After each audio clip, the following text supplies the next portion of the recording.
is Tom Benza. I am the Director of Financial Aid at Wake Forest.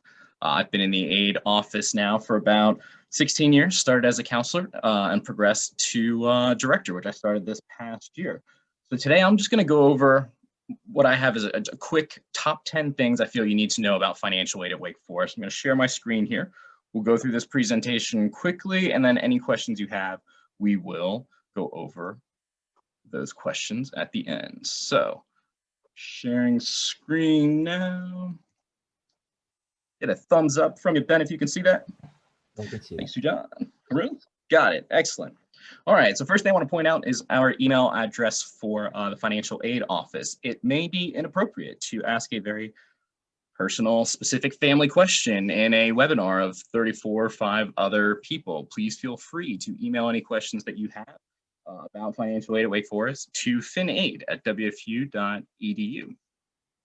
The first thing I want to point out about Wake is that Wake Forest is a school that meets 100% of demonstrated financial need.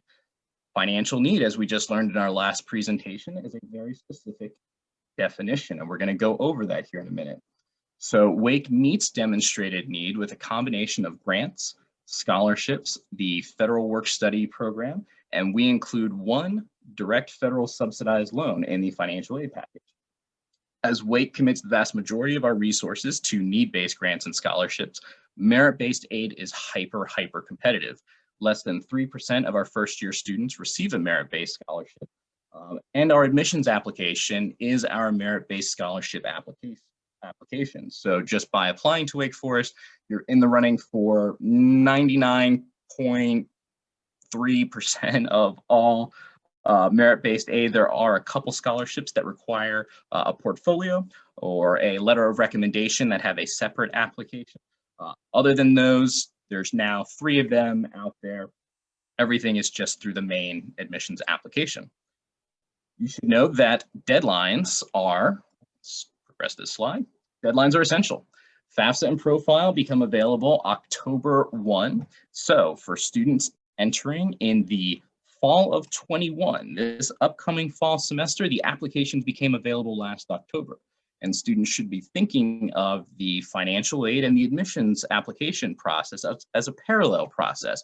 You don't want to wait to apply for financial aid until after you're admitted into the school. You want to be doing both at the same time to make sure that it's a boom process. Once you're accepted, you have your aid application in so you can find out what type of aid is available at that school. These are our priority filing deadlines at Wake Forest for early and regular decision.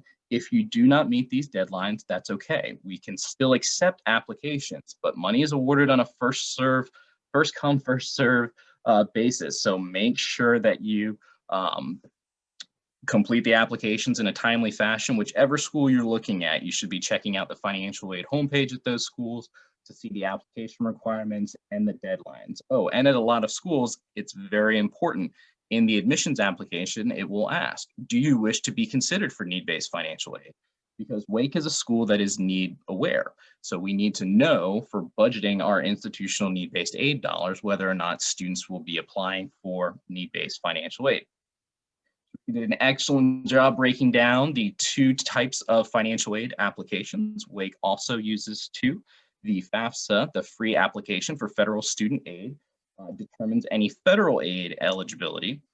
For institutional need-based aid, we also require the CSS profile that is available through College Board's website, where you can access the application to send it to whichever schools required that you'll be applying to. State aid varies state by state. I am a huge proponent of the College Foundation of North Carolina. I find it to be an excellent resource. I think everyone on this webinar should check out cfnc.org and make sure that you have an account. You can access college applications from there, financial aid applications from there, and access information on loans and college savings. cfnc.org, Foundation of North Carolina, is an excellent resource. Outside scholarships, we talked about several different avenues, from employers to churches to civic Rotary types of organizations. Just be wary of anything that requires you to pay a fee. Those types of scholarship scams are out there. You want to be on the lookout for good actors. If you have any questions about a scholarship donor, whether or not it's legitimate, please feel free to email a financial aid office. Just again, anything that says, hey, pay a fee to come to this seminar to find out about outside scholarships is generally going to be a bad actor, and I encourage students to stay away from those. Cost of attendance. The cost of attendees at schools vary widely, but they should not be a mystery. Each financial aid homepage will have a breakdown of the cost of attendance, and it's very important that you understand what the cost of the school is before you sign up for the school. Cost of attendance are broken down into direct costs. Those are costs that you'll be billed, such as tuition, fees. If you have a dorm, your housing option. If you choose a meal plan, it's your meal plan. Indirect costs are costs that we know that you will incur while in school, such as books and supplies, transportation costs. Ben, that could be for both transportation costs to and from the school. If you go to Stanford in California, you'll have a transportation allowance, as well as transportation costs during the academic year, moving between campuses, those types of things. Personal expenses, it costs money to be a student, buy razor blades or pizza. Possibly health insurance would be a cost that's included in your cost of attendance. So you take the indirect and the direct cost, you smush them together. That's your overall cost of attendance at the school. Wake Forest, we have no in-state or out-of-state tuition breakdown. It's one tuition and fees. You can see the breakdown there of tuition, fees, housing, meal plan, estimated books and supplies cost. Those can vary semester by semester and depending on your major or program of study. Personal expenses, a transportation allowance, and an average student loan fee give you a total cost of attendance at Wake Forest, in-state or out-of-state, $77,342. What's really important at Wake Forest, though, is for us to make clear that as a school that meets 100% of demonstrated need, that is not the cost that students receiving need-based financial aid will be paying at Wake Forest. And we're going to break down how we work with this cost of attendance with the expected family contribution. When you plug your income and asset information into the FAFSA and into the CSS profile, it's going to spit back an EFC. And the EFC is roughly defined as the amount that a family can reasonably be expected to contribute based on the income and asset data that they plug into the FAFSA and profile. That's not necessarily the exact dollar amount that a student or family will pay for college, but it's the way that we assess students and we ensure that we're equally assessing everybody. You can't be qualifying for need-based or institutional, need-based federal aid or institutional need-based aid without going through these application processes to determine the EFC so we can get to this definition in this formula. Demonstrated need, financial need, or just need. You will hear this term frequently. This is a very important definition. Demonstrated financial need is the cost of attendance at the school minus the expected family contribution. So here's a quick breakdown. I pulled this number just from a student this morning, 2 working parents. Total cost of attendance is $77,342 Wake Forest. The expected family contribution is $13,500. That means that the student has $63,842 of demonstrated need. And that's what we do in my office is we meet 100% of that demonstrated need with grants, scholarships, work study, and loans. And at a school like Wake Forest with such a high cost of attendance, our net price calculator, Sharika referenced it, all schools are required to have that. Wake puts a lot of time and effort into our net price calculator, so families can put some basic income and asset information into this calculator, into this estimator, to see what a need-based package will look like. Because Wake commits the vast majority of our resources to need-based aid, you can really get a sense of what your package will be at Wake Forest strictly off of the need-based aid eligibility. So financial aid homepage, check out the net price calculator to see what a financial aid package will look like. The main categories of financial aid, we have athletic aid, that's self-explanatory. Merit-based aid can come from the institution, can come from foundations, can come from organizations. It's generally based on an academic achievement, a special talent, or unique traits. Need-based aid is very specific. It's calculated based on a methodology from the FAFSA or profile. Sources of need-based aid can be federal, state-based grant, need-based aid, or institutional. Types of financial aid, you can be eligible for federal grants, such as the Federal Pell Grant Program, Supplemental Educational Opportunity Grant. TEACH Grant is an acronym for a Future Teachers Grant Scholarship Program.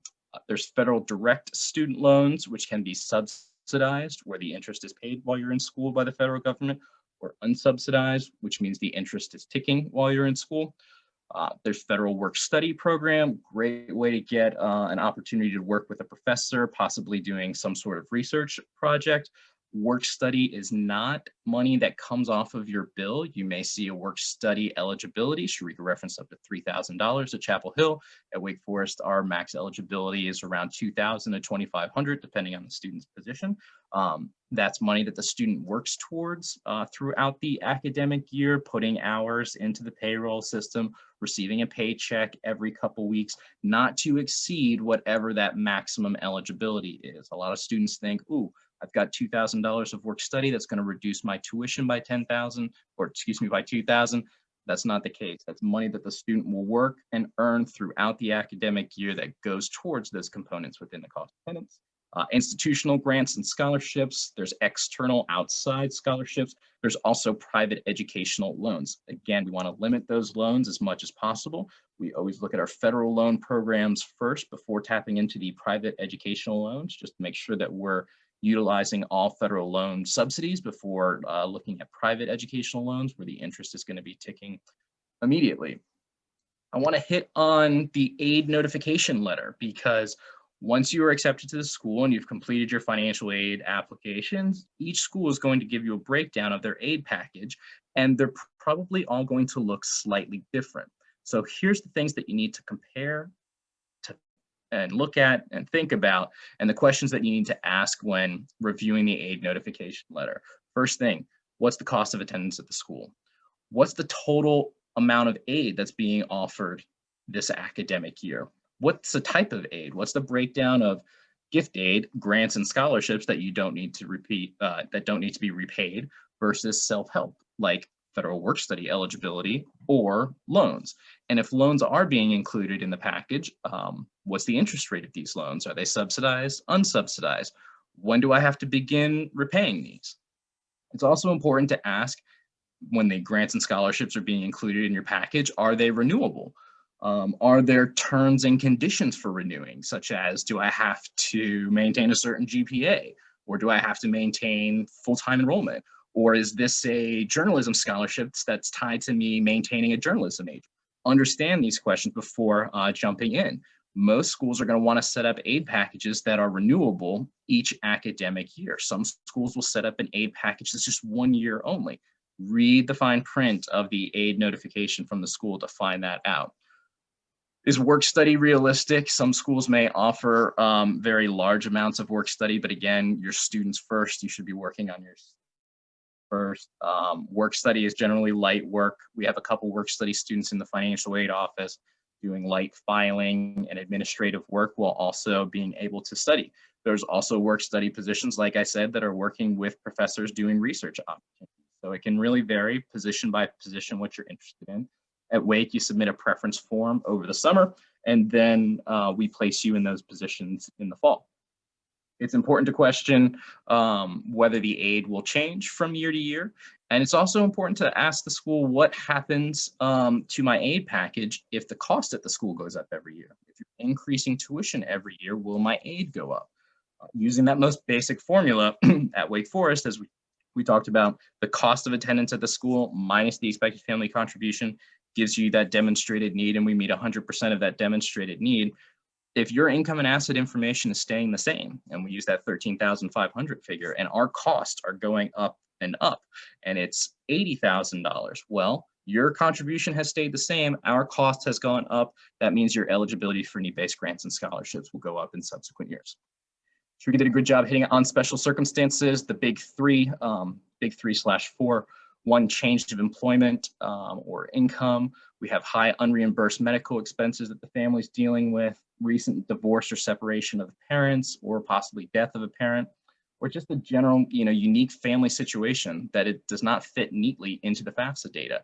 Families can explain those to our financial aid committee simply by submitting a letter to the main email account. We don't have any forms that we require off the front end. We just ask for an explanation.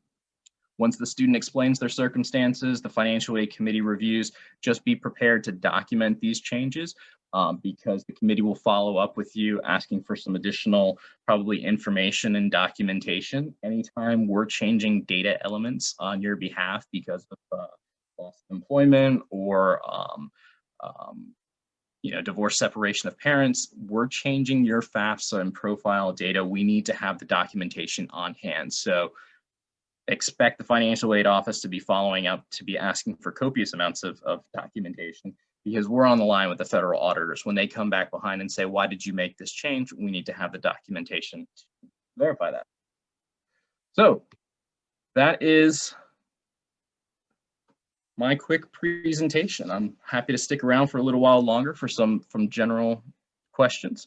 And again, any specific questions for Wake Financial Aid, email account from here in the beginning, finaid@wfu.edu.